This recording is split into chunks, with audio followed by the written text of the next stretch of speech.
Welcome to Eventual Millionaire. I'm Jamie Masters, and today I'm super excited to have another case study with one of my amazing clients, Lane Amon. You can check her out at fastlane.com. That's Lain. She's amazing. Thank you so much for coming on the show today. I'm super excited. It's always fun to talk with you. Lane's amazing, and she was just here in Austin. Why don't you tell people what you actually do? Actually, since it's transitioned, since when we first started working together over a year ago, can you sort of tell us the trajectory of what's gone on in your business in the last year? Sure. So for about 5 or 6 years, I produced online events for the crafting industry, specifically for scrapbooking, which was a really fun and colorful start to my online career. I was able to build that to a 6-figure business. And then I got very burnt out. It was a business to consumer model. It was selling, $15, $20 products. And it was just this constant, when you're selling something at that low a price point, it's a numbers game. And so I just felt like this constant churn. And then also the idea of scrapbooking.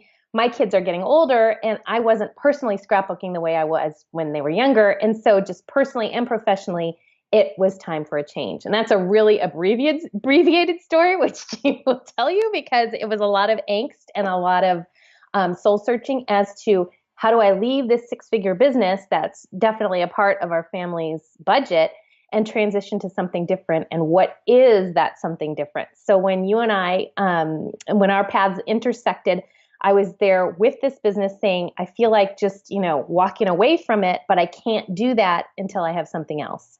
And so that's really where I was when you and I met a year ago. And it was, okay, so taking these skills I have, taking my personality, taking what's marketable, how do I turn that into a replacement income stream? Because I didn't have the luxury of saying, okay, I've got a ramp of 6 months where I don't have to bring anything in. I pay my kids school tuition. So it was like, okay, I need to make a lateral move pretty quickly. So that was the challenge and where I was when you and I started working together. And it's so tough to be like, okay, I'm not as inspired in my business, so I'm chugging along. I'm spending tons of hours on this thing that I don't totally want. And I have to soul search, which needs space and time, right? That's to so actually true, figure out and it sucks sometimes. I mean, right, you and I can talk about how long that went, but tell us about your trajectory of like, we tested some stuff where it was like, totally wasn't a good fit. So tell us how you arrived and what that pivotal point was for you figuring it out. Because I think a lot of people, especially listening, are like, I want to know what my purpose is too. And you can't just go wham, bam, thank you, ma'am. This is what it is, right? Exactly. I mean, some people have that. Like they know I'm meant to be a fitness coach or I'm meant to help people with X or Y.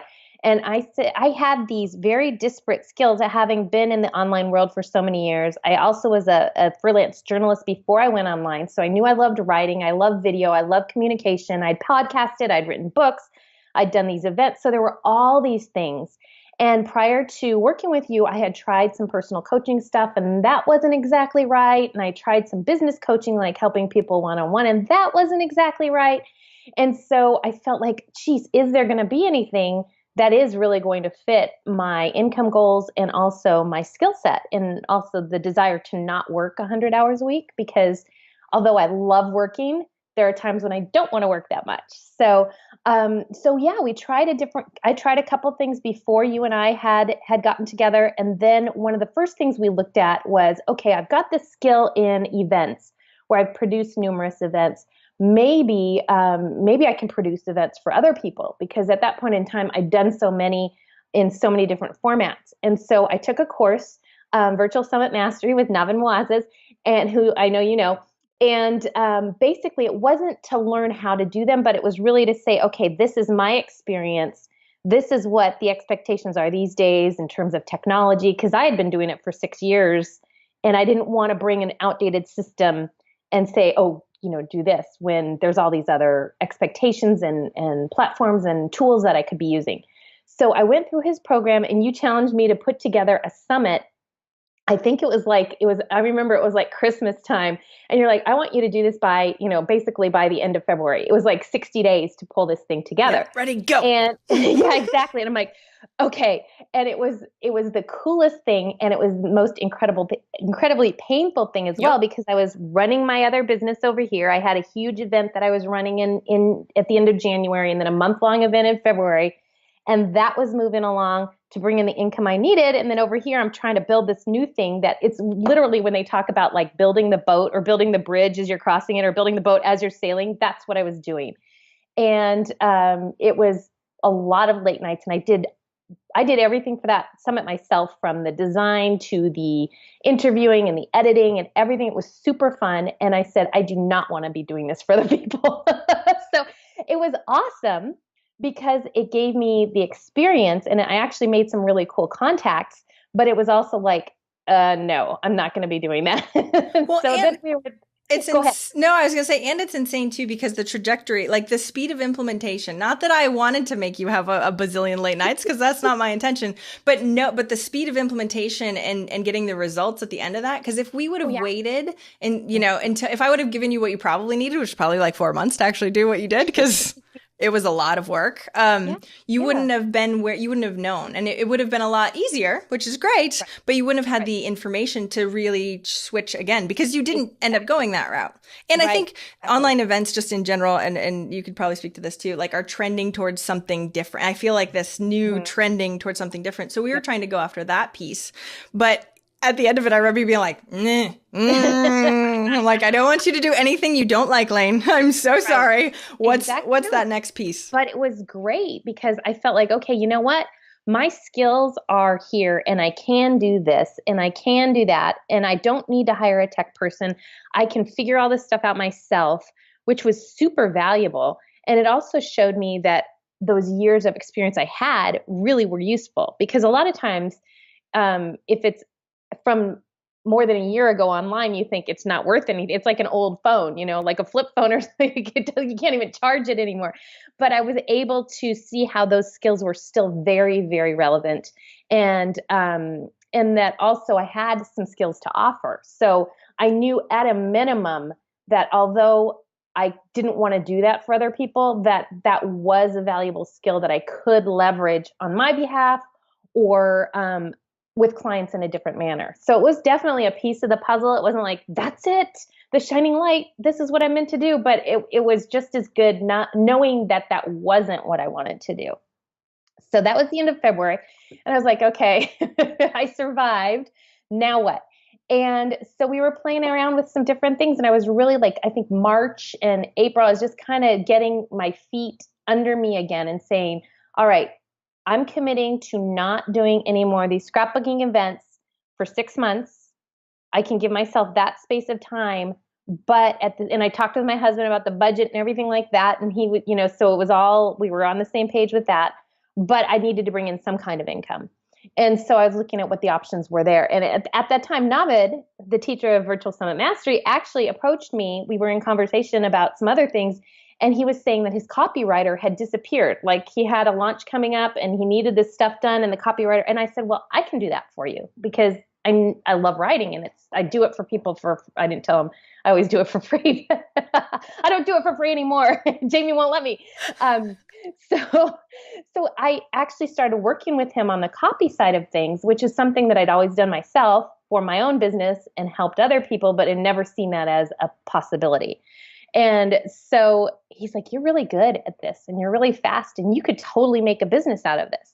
And I was like, well, I like that, but that's just a piece of it. It's still not everything for me. Like, I feel like if I was just, not to downplay copywriting, but if that's all I did, that there would still be a piece missing. But it was bringing in income for me while I was figuring things out. And then I came to Austin, the city of dreams, which was super fun. So you had our implementation retreat for our 6-figure mastermind. And my intention when I showed up, because I was still pretty clueless, I had some pieces, but I just didn't know how to package the value that I had so other business owners would say, yes, I need that. And so I said, I'm not going to worry about what the business card says. I'm not going to worry about what I do. I'm just going to show up, talk to everybody and see how I can help them, because I have such a diverse background and I've done everything from selling products to, like I said, running events, et cetera, et cetera. So I just showed up, and it was incredible, the conversations I had, where I was talking to one of my mastermind colleagues about how he could get more press, and somebody else about how a book could help build his profile and it would be a great lead generator, and somebody else about their sales funnel and how pieces of it weren't really working together. And it wasn't about trying to sell anything in particular because I didn't have anything to sell. Instead, it was just like, here's my experience. Here's how I can help you. Let's just talk. And I left the event with like 3 clients, which still, I didn't know what I was doing, like in terms of I'm a conversion expert or I'm a communications expert or whatever. I just said, I can help you. And so we're actually still kind of playing with different things to call what I do. Yes, to call it. Exactly. Well, I think this is the thing that's so important for everybody to listen, because Layne, you are amazing at what you do, and it's hard for you to see that. So when you had the feedback from everybody else, right? Like it is extremely rare to have somebody that is an implementer and can actually do stuff and deliver and make sure other people deliver on time and be really good at it. Like those two are, I don't know, seem like they're not, they're mutually exclusive in most things. So when you chat with some of the other members or any business owner in general, they're like, wait, you can actually do what you said? Like give the example, because this is just a testament to what you do, which I love. During the implementation retreat, at the very beginning, I was like, okay, let's get you some more credibility. Because I didn't even know at the very beginning that you had been a journalist before. I was like, oh, that makes so much sense now. But tell us, I gave you a challenge at the implementation retreat. And tell us what you did with that challenge, because you were ridiculously impressive. This was awesome. So at the beginning of the retreat, and it was like a 3-day retreat. We're not talking about 3 months here. This is 3 days. You said, okay, you've got all these great credits to your name because I'd written for some high-level magazines. You said, get in the magazines your clients would want to be in, the outlets that your clients would want to be in. So make a list of those: Huffington Post, Entrepreneur, Inc., Forbes, whatever it might be. And then I want you to get in those magazines. So that was day 1. And then I think it was day 2, like 12 hours later, like, because that was night of day 1, I sent out off a pitch to Entrepreneur. Day 2 in the morning, I said, Jamie, I just got an acceptance from Entrepreneur. So that morning I had a piece accepted for their online magazine. Once you're in with Entrepreneur, you can write, you're a contributor, so you can write whenever you want for them. And then I had also sent off a piece to Huffington Post. So the next day, I remember we were out there taking our group picture, and I said, Jamie, guess what? I just got an acceptance from the HuffPo, which was super, super awesome. And then, so within, I guess it was probably 36 hours of your giving me that goal, I was in these 2 magazines. And that, I think also, like, everybody liked me because I was helping them. But then when I did that, they were kind of like, she's got some chops here. Like, she's not just helpful. she knows what she's results. What a surprise. Exactly. How come that's so elusive to everybody? But that's the thing that's so impressive. Like, you took that challenge where you're like, I can do that. I was like, oh, I haven't seen anybody do it in 2 days, but hey, let's go. And we told everybody at the end, and everyone was like, wait, what? That's the whole point of the implementation retreat, though, is like to actually get the stuff done. Because when you give yourself a challenge and just like go head down, even though you didn't even know what you were selling at that point, you can still achieve results. And then, of course, level yourself up in general anyway. So tell us from then, because that was back in April, to now, because you've been refining and working and refining and moving forward. So where are we at? Yeah. So again, it's been a process of starting here with the things I can do for people and narrowing into what I really enjoy doing, because I do have a background also in PR and marketing. And so I was helping one of my clients with some PR stuff, and I decided that it was just too tactical and I didn't really enjoy it. I can do that, but I don't love doing it. So what I really love doing is helping people by 6 and 7 figure entrepreneurs look at their business from kind of this 30,000 foot level and make sure all the pieces are working together. Because as entrepreneurs, so often we're doing just what I talked about, building the bridge as we're crossing it.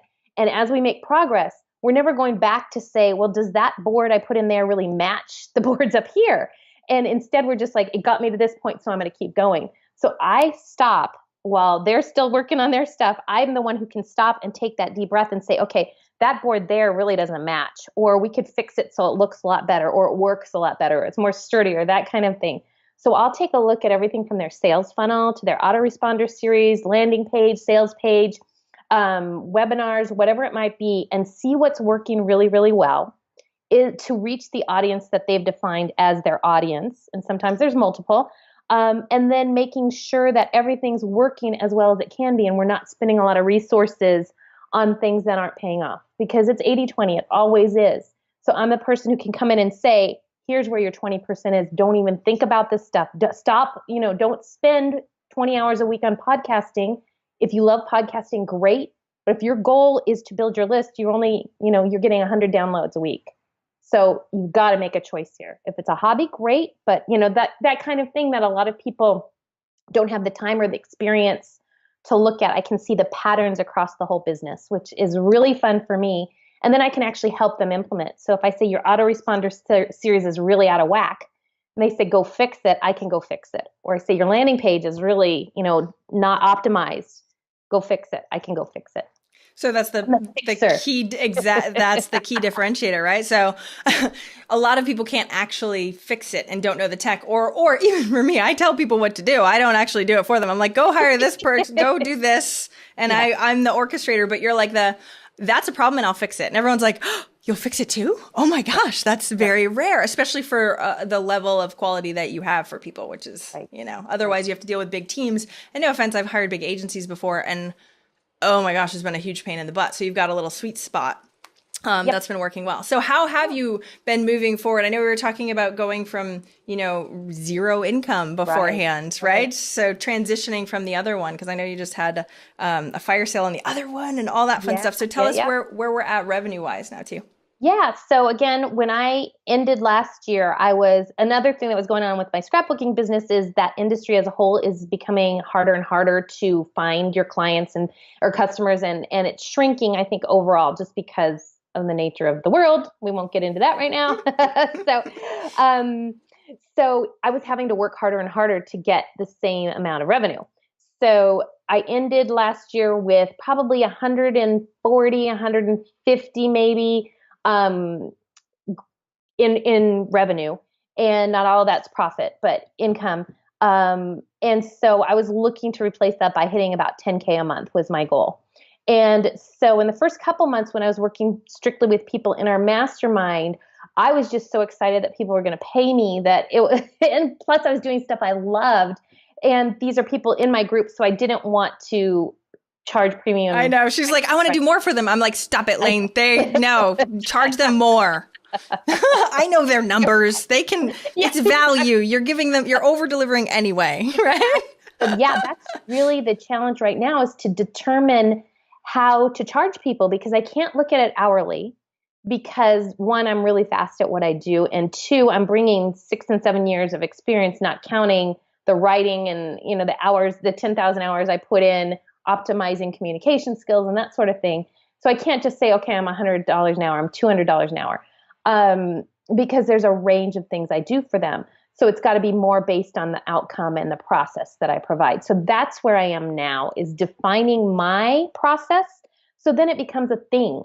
Like Lane does this thing, like the launch method, the ask method or a product launch formula where it's she does that. Like then entrepreneurs just intuitively understand this is what I do. Because if I say I write blog posts for you, nobody's going to pay $300 an hour for a blog post. But if I say I optimize your content with pillar, I create 10 pieces of pillar content that's SEO and keyword optimized and it reaches your target market and and I design Facebook ads, then somebody's like, oh my gosh, yes, I want that. So that's the struggle now. But in the first couple months, I was hitting about probably, I would say April, May-ish to talk hard numbers was probably 5 to 7 in April and May, which was awesome. And then June got a little bit higher, June, July, where I was getting close to 10 every month. And then this month, and we're recording this at the very end of September, is going to be my highest month since I've transitioned over. And it's going to be somewhere in the neighborhood of 15 that I'll bill. And because my expenses are so low compared to my other business where I had the Aweber account, it's just $400 a month, and the web room and the VAs and I'm keeping more of that as profit. See, I needed to highlight that specifically because I think people assume things take forever. And don't get me wrong, like Lane's starting with knowing that she can already have a six-figure business. So that mindset in your in years and years and years and years of experience. Also, by the way, that's easier to do. If somebody was just starting this, it would take a lot more to get the skill set that you have in order to charge this much, because I don't think people should charge that much unless, of course, they can deliver. But that's the whole point, is that you're able to really go through and deliver. But it doesn't have to take very long. And now Right. I mean, you were just telling me beforehand, one of the new awesome clients that you have, and you're like, oh, and he's amazing, and ideal clients, instead of being like, oh, great, now I have to work with these people, and now I have to respond to them, and I don't really want to. But you're working with freaking fantastic people, Yeah. so you actually like what you do, and you're getting well paid for it. Like, Right. Exactly. So I know we need to start wrapping up in just a second. I could talk to you forever about this, because I feel like you're so transparent with this too, and about how that transition wasn't easy, like not knowing, especially for someone like you that like, right? That's like, but I'm smart and I can figure this out, and I know everything, and what the heck, why don't I know it right now? Right? Tell me, before we get to the last question, tell me a little bit about advice for somebody that's sort of stuck in that in between potentially, or it's not necessarily working in the business they're in now and they need to sort of transition, but it sucks because they don't know, and being uncertain sucks. So give people tips on how they can deal with that right now. Right. Well, I think there's two ways. I mean, there's multiple ways, but I like to classify things in black and white. So there are two ways to do this. One is to rip the Band-Aid off and just like blow up the old building and move into the new one. You know, the Steve Wynn, we're killing the old casino kind of thing. Or you can kind of take the step-by-step transition over. And you can already tell which one I am. I'm like, let's just kill it, you know, because sometimes we have to be in that position where we're forced to find a new way, because it is painful. It's super painful. I mean, I look at February and I remember all those late nights, like fixing the website and learning Thrive themes and doing all this. But for me, that is super motivating, because I know I'm going to get there quicker. And, you know, you can tell from my website address, it's all about the speed, baby. So I want to get it over and done with as quickly as possible. But some people are more of, I'm going to take it one step at a time, and I'm going to make sure I have the income here and build it up. And that's a valid way to approach it. You kind of have to figure out your personality and risk tolerance with that. Much more rip the Band-Aid off. So that's one thing. And then two is to surround yourself with people who are super smart also, and ask them what they see in you. Because when I went to that retreat and people were able to say, the fact that you published your own book and promoted it and got #1 on Kindle, that's super valuable to me. I don't know very many people have done that. Tell me how you did that. Or, oh my gosh, you got in Huffington Post and Entrepreneur in 36 hours. And then, by the way, I got Success, which was another one that you had challenged me to do. I got that like in the next couple weeks. So more than once, yeah. That is really cool, because I look at it and I'm like, well, of course, you know, she told me to. Of course I did it. I'm not going to. It's easy, right? For everybody, I'm assuming. Correct? You send an email. Ta-da! That's it. I mean, we don't always see our own values. So surrounding yourself with people who you admire and see value in, and who maybe, you know, both people who are your peers, like in our mastermind group, but also you and the millionaires and people who came in during our implementation retreat to give us feedback and to coach us on certain topics. Having them and you and my colleagues in our mastermind groups tell me, it's not the same as my kids and my husband saying, Mom, you're awesome. Well, not my kids, because they're teenagers. They're teenagers. I'm saying, yes, you can do it. It's so funny how we can't see our own sparkle, right? Until you're like, oh, and you have to be told more than once also, usually. Like, oh, I'm really good at that. Oh, but it's so easy and fun. It shouldn't be that big of a deal, but it really is, especially for the people that don't have that. They're like, please, oh my gosh, really? You're going to do that for me? Because I hate that stuff. I don't write. I hate writing. I shouldn't say hate, but I dislike writing. So I'm glad there are people out there like you that actually like writing. So I know we have to start wrapping up. So what's one action that listeners can take right now this week that will really move them forward towards their goal? I would say go out and find 5 people you can help in some way, and not worry about what you call helping them.